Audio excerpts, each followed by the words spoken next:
what do you think about, to use your example, that if somebody asks you something and you've just never done it, that you answer it, I haven't had that, but I've had this, which is somewhat similar, and here's what I did. Absolutely. Like that? Yeah, yeah. If you have a similar example, offer that.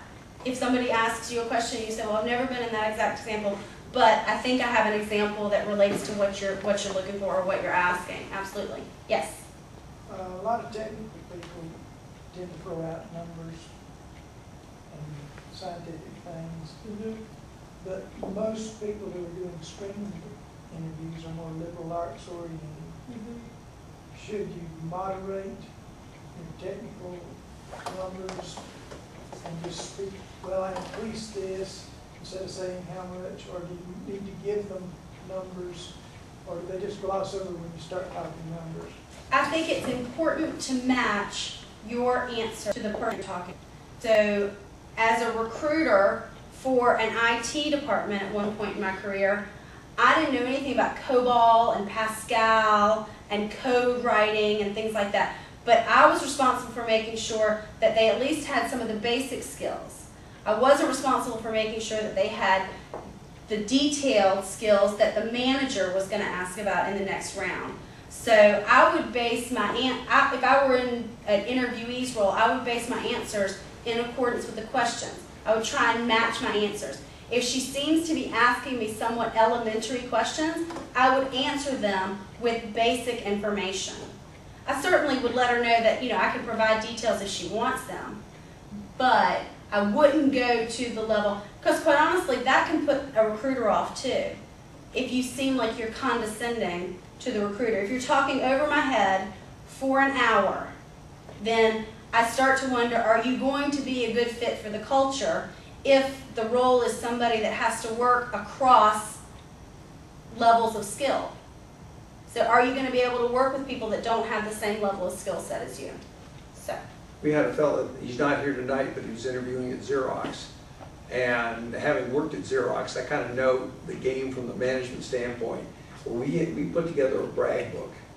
And that was basically, he had a lot of results from a Xerox standpoint in terms of President's Club and numbers. And playing it in the screening interview, I thought was going to be inappropriate. So what we put together was a handout.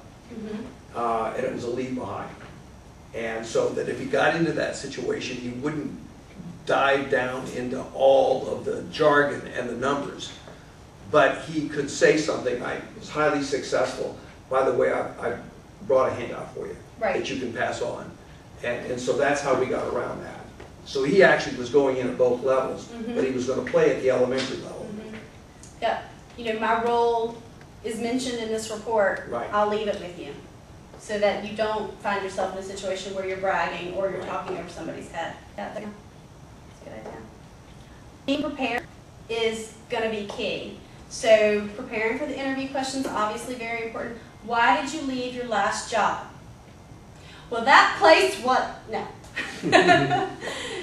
You want to have practiced why you left. You need a public answer. Now that may not be the answer that you cry into your pillow every night, or that may not be the answer that you tell your spouse or your family, your best friend, but you need a public answer why you left the job. And it could have been the worst job ever, but you need to have a good answer for why you have decided that you are ready to move on.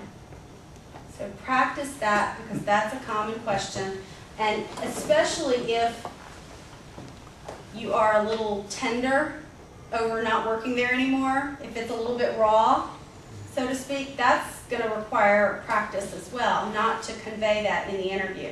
I do tell people all the time, you need to not look for a job right now because it's too raw and you have nothing but negative things to say, so you need to take a pass.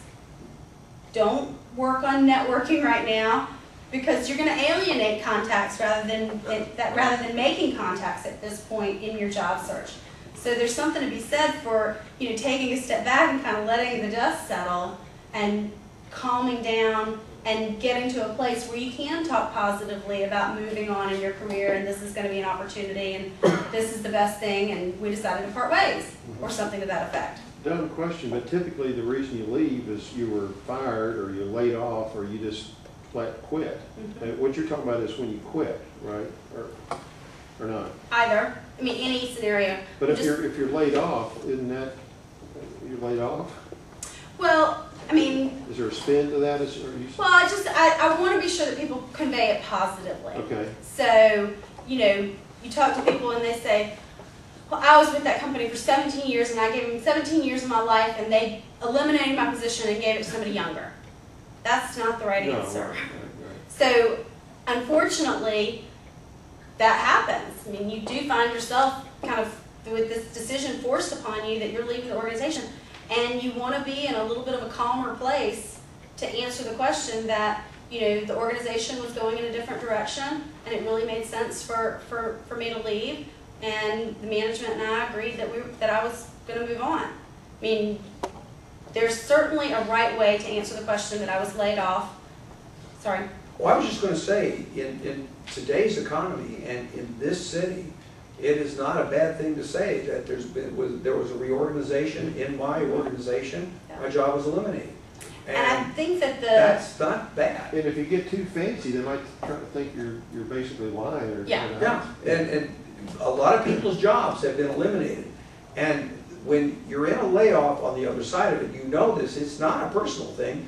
You look at the positions that are needed and the positions that aren't needed, and that's where it goes. the other thing is the stigma associated with being laid off is not nearly what it was Exactly. years ago. Right. So years ago, if you were laid off, people kind of were like, really? What's wrong with you? Right. In this economy? Like, nobody's laying off. Everybody's going crazy to hire. So there was that. But now in this economy, people are laid off, and the best of the best are laid off. Exactly. So it has nothing to do, in a lot of cases, with there's no ulterior motive or secret motive to get rid of the, you know, low-hanging fruit or whatever. And yes, you know, if you can say it simply that, you know, the organization went through a change and my position was eliminated and I was laid off, that is sweet and simple. But if it's too raw to say it sweet and simply like that, and you're going to add, you're going to embellish, Yeah. you're going to share your, you know, kind of the pain that you're going through, then I tell people all the time, it's not time to job search yet. You need to be able to give that answer in a positive way. So, but my point is you need to practice that answer. Yeah. Make sure that that's an answer that you can readily share with somebody as to why you're not working.